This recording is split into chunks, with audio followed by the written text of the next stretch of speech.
Hello, I'm Samantha Brunson, also known as Bobble Clubhouse. If this is your first time here, welcome. If this is not your first time here, welcome back. And today I'm going to be reviewing my pattern design business from 2025 and sharing my goals for 2026. If you are thinking about starting your own pattern business or you're just curious about what goes on behind the scenes of a small design business, this video is for you. I am going to be really honest about my experience from last year, the wins, the challenges, what worked and what didn't, and what I'm planning to do differently moving forward. Last year was a year of significant growth for me, but it was also a year of learning some hard lessons. I released way more patterns than I ever had before. I launched my first Knit Stars class. I traveled to more festivals and I started diversifying my income stream in ways that I never expected. But it wasn't all smooth sailing. I got my first 1-star review. And I had months where I started thinking about whether or not any of this is even worth it. I had trouble balancing Bubble Clubhouse with my day job, and I made some mistakes that I am still working to fix today. So let's dive into what actually happened last year and what I'm taking into this new year with me. In 2024, I released 8 patterns. Last year, I released 17 new patterns, including the Wanderlust wrap and the Atlas shawl that just launched. That's more than double what I put out in 2024. And honestly, that taught me a lot about my capacity, my creative process, and what I can realistically sustain. I put out 11 Lion Brand yarn kits last year. I released 2 patterns in collaboration with Quince & Co. And I had 2 patterns that were exclusive to my Knit Stars class. Ravelry and Etsy perform really differently for me, and understanding that has been super important when it comes to planning out my pattern releases. On Ravelry last year, it was a tie between the Lotus Beach Bag and the Postcard Purse for my top revenue drivers. The Lotus Beach Bag always sees a spike in June through August, which is beach bag season, and that makes complete sense to me. Meanwhile, the Postcard Purse performed consistently all year long. And on Etsy, Emily's Crochet Paris Scarf was my single highest revenue driver, with the Postcard Purse coming in a close second. But here's what's really interesting.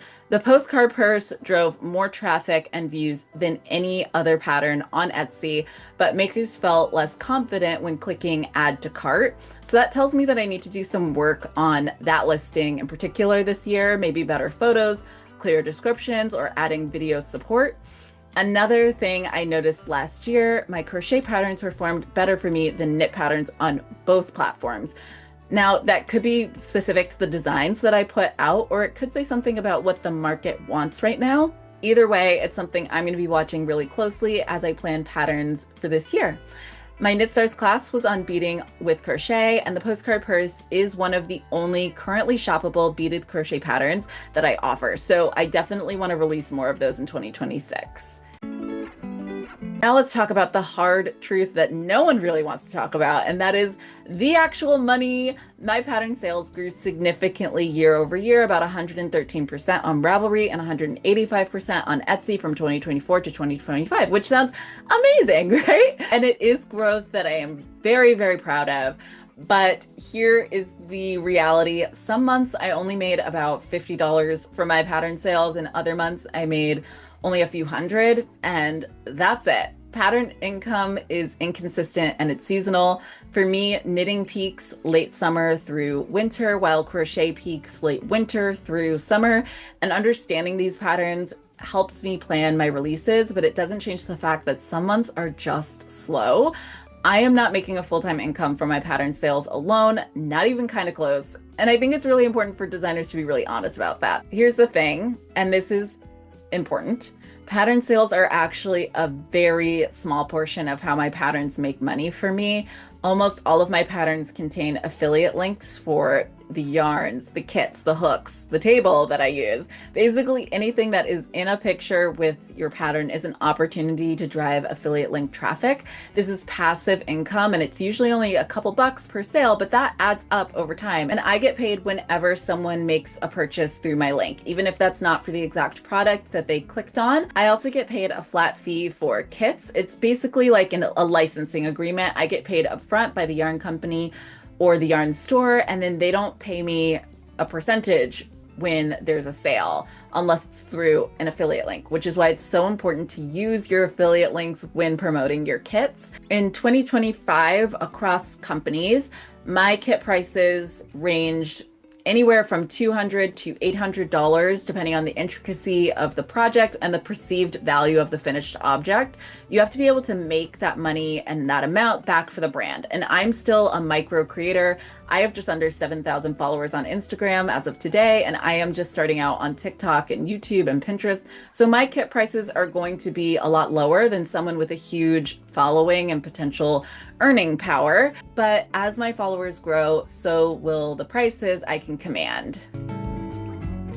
Now, here's the biggest plot twist of last year. My highest financial contributor had absolutely nothing to do with yarn. It was my pivot to DIY and home content creation through Lowe's.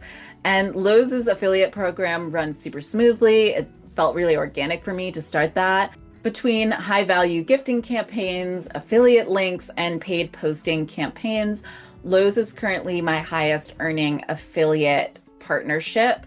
My biggest advice for anyone starting out, the yarn world is still super behind when it comes to paying creators versus gifted campaigns. So if you are looking to grow your income as a designer, look around your space at the products you use authentically and you're already using every day and see how you could incorporate those into your content. Whether it's a partnership with a nail polish brand when you do stitch tutorials, or a home decor brand for your craft table. If you look around your space, there are going to be a million opportunities for authentic collaborations for you. One of the biggest lessons I learned last year is that tech editing is a non-negotiable. The tech editor that I use, I pay $50 an hour to review my work, and you can imagine that that adds up for more complex projects. Last year, in an effort to save money, I skipped tech editing on 2 patterns. And those were the 2 patterns that I got negative reviews on. So I immediately regretted that choice. My tech editor does both knit and crochet. Shout out to Jackie. But the most important thing is that you find someone who trusts and who understands you and who isn't afraid to be super critical of your work. And the nice thing about doing kits is that the upfront payment for the kit covers hidden expenses like tech editing, which has been really helpful in managing those additional costs. Speaking of negative reviews, last year I received my first 1-star review on my Arcana 13 blanket. And as a perfectionist, that is actually killing me. I knew that that pattern needed video support, but I didn't want to spend the time. So I skipped that tutorial, and that was a huge mistake. I'm in the process of fixing that oversight and should have a video support for that pattern in a few weeks. I already made video support for my next pattern release. So I've learned a lot from that error. So let's talk about equipment, because I get asked about this a lot and I want to be really transparent about what I actually use and what that costs. My vlogging camera is the Canon PowerShot G7X Mark II. I paid about $630 for it and the accessories, and I've had it for about 5 years. I love it. It does have trouble when I'm in motion, so it's not the best for tutorials. That said, I do really love that the camera screen flips up so I can see what I'm doing while I work. I probably will upgrade to something that's a little bit better at capturing motion in the next couple of years, because I am doing a lot more tutorials. For lighting, I have 2 softbox lighting kits that were about $40 each. They've been great for keeping my videos well lit. My studio is very dark and I didn't have to break the bank. For audio, I have a desktop microphone. It's about $55 after shipping and fees, and I do need to get better about remembering to use it because the room noise in my office is awful without it. I also have a mini Mic Pro wireless lavalier microphone, and that was about $20. I use these all the time, and honestly, I can't complain for $20. I'll probably upgrade to a better lav set maybe this year, but these current lavs work really well. For backdrops, I use Replica Surfaces backdrops. They are very expensive. One is about $90, and I believe they have deals when you bundle multiple at a time, and you could totally make these yourself using wallpaper or peel and stick flooring if you have the patience for a little quick DIY project. I use mine every time I shoot a tutorial, especially when I'm working with brands that don't necessarily have the light wood aesthetic of my main work table. So they're really helpful to have, but not super necessary as you're just starting out. Last year, I also upgraded my studio table to a cobalt rolling workbench from Lowe's. I have a partnership with Lowe's, like I said, so I was able to snag my work table for free, but they currently sell for around $239. It has been a game changer for my small workspace. Then this last one isn't really equipment, but I'm going to include it in the section anyway. Every 2 to 3 weeks, I get a manicure, and I always get the same color for two reasons. One, I think it's a nice neutral. It doesn't distract when I'm making tutorials. You would be shocked if you learned how many people get to the end of a great tutorial and comment, I was too distracted by her nails. But two, this is the more practical reason. If you have to go back into an old video and make an edit, it's really easy for me to refilm something without anyone noticing. Part of my Knit Stars class actually had to be refilmed because I missed a step when on the day, but I was able to easily refilm it and send it to the Knit Stars team because I knew exactly what my hands looked like before and after that cut. And continuity matters when you are creating educational content. My manicure cost me about $55 with the tip included. Honestly, it's one of the smartest investments I ever made. I sell my patterns for about $4.50 each on average. And last year I added a free pattern incentive for signing up for my newsletter. My newsletter goes out every other week with the exception of last December because I fell off schedule when my day job work picked up. I still haven't perfected that balance because Bobble Clubhouse is not my only source of income. I also run Yesy on Social LLC, which is a marketing company where I help brands with their social media needs. That means writing newsletters, copywriting, content creation, consulting, and helping brands develop their brand voice. As of today, I have 6,687 followers on Instagram. That's up from 5,396 at the end of 2024. And here on YouTube, I currently have 487 subscribers. If you're not already subscribed, hit that button. It really does help and incentivize me in the creation process. Last year, I went to Vogue Knitting Live, Stitch Up Chicago, H&H Americas, Rhinebeck, New York, A Woolen Affair, and Nash Yarn Fest. And my advice for all of these shows, if you're a designer, is to bring your business cards, wear your designs around the festival, and don't be shy about shameless self-promotion. That is actually something that I am terrible at because I am quite a shy person, but I'm working on it. I'm working on it. I have a few videos on my channel about each of those events where I talk about what they're like from a creator's perspective. So make sure you go and check those out if you want to learn more about any of those events going forward. Speaking of big moments from last year I filmed my Knit Stars class and it went live. I have a video on my channel where I talk about the behind the scenes of that experience, but I'll just say it was such an incredible process to go through. If you're interested in teaching or creating educational content, that video is definitely worth a watch. So what is next? Here are my goals for this year.